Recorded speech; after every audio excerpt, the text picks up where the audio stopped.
Following on right principles and methods come true actions.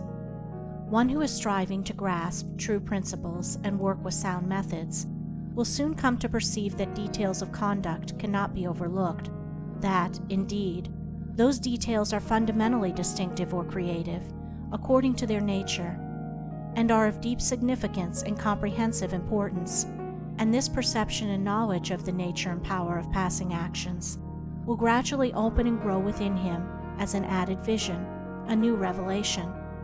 As he acquires this insight, his progress will be more rapid, his pathway in life more sure, his days more serene and peaceful. In all things, he will go the true and direct way, unswayed and untroubled by the external forces that play around and about him. Not that he will be indifferent to the welfare and happiness of those about him, that is quite another thing, but he will be indifferent to their opinions, to their ignorance, to their ungoverned passions. By true actions, indeed, is meant acting rightly towards others, and the right doer knows that his actions, in accordance with truth, are but for the happiness of those about him, and he will do them even though an occasion may arise when someone near to him may advise or implore him to do otherwise. True actions may easily be distinguished from false by all who wish so to distinguish, in order that they may avoid false action and adopt true. As in the material world, we distinguish things by their form, color, size, etc., choosing those things which we require, and putting by those things which are not useful to us. So in the spiritual world of deeds, we can distinguish between those that are bad and those that are good by their nature, their aim, and their effect, and can choose and adopt those that are good and ignore those that are bad.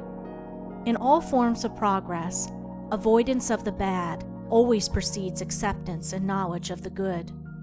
Just as a child at school learns to do its lessons right by having repeatedly pointed out to it how it has done them wrong, if one does not know what is wrong and how to avoid it, how can he know what is right and how to practice it? Bad or untrue, actions are those that spring from a consideration of one's own happiness only, and ignore the happiness of others, that arise in violent disturbances of the mind and unlawful desires, or that call for concealment in order to avoid undesirable complications.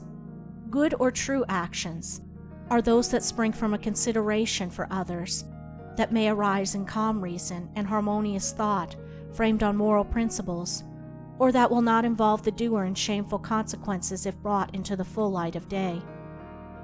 The right doer will avoid those acts of personal pleasure and gratification which by their nature bring annoyance, pain, or suffering to others, no matter how insignificant those actions may appear to be. He will begin by putting away these. He will gain a knowledge of the unselfish and true by first sacrificing the selfish and untrue. He will learn not to speak or act in anger, or envy, or resentment, but will study how to control his mind, and will restore it to calmness before acting, and most important of all, he will avoid, as he would the drinking of deadly poison, those acts of trickery, deceit, double-dealing, in order to gain some personal profit of advantage, and which lead, sooner or later, to exposure and shame for the doer of them. If a man is prompted to do a thing which he needs to conceal, and which he would not lawfully and frankly defend if it were examined of witness, he should know by that it is a wrong act, and therefore to be abandoned without a further moment's consideration. The carrying out of this principle of honesty and sincerity of action, too, will further lead him into such a path of thoughtfulness and right doing as will enable him to avoid doing those things which would involve him in the deceptive practices of other people. Before signing papers, or entering into verbal or written agreements, or engaging himself to others in any way at their request, particularly if they be strangers, he will first inquire into the nature of the work or undertaking, and so, enlightened, he will know exactly what to do, and will be fully aware of the import of his action. To the right doer, thoughtlessness is a crime. Thousands of actions done with good intent lead to disastrous consequences because they are acts of thoughtlessness, and it is well said that the way to hell is paved with good intentions. The man of true action is, above all things, thoughtful. Be ye therefore wise as serpents and harmless as doves. The term thoughtlessness covers a wide field in the realm of deeds. It is only by increasing in thoughtfulness that a man can come to understand the nature of actions, and can, thereby, acquire the power of always doing that which is right. It is impossible for a man to be thoughtful and act foolishly. Thoughtfulness embraces wisdom. It is not enough that an action is prompted by a good impulse or intention. It must arise in thoughtful consideration if it is to be a true action, and the man who wishes to be permanently happy in himself and a power for good to others must concern himself only with true actions. "I did it with the best of intentions" is a poor excuse from one who has thoughtlessly involved himself in the wrongdoing of others. His bitter experience should teach him to act more thoughtfully in the future.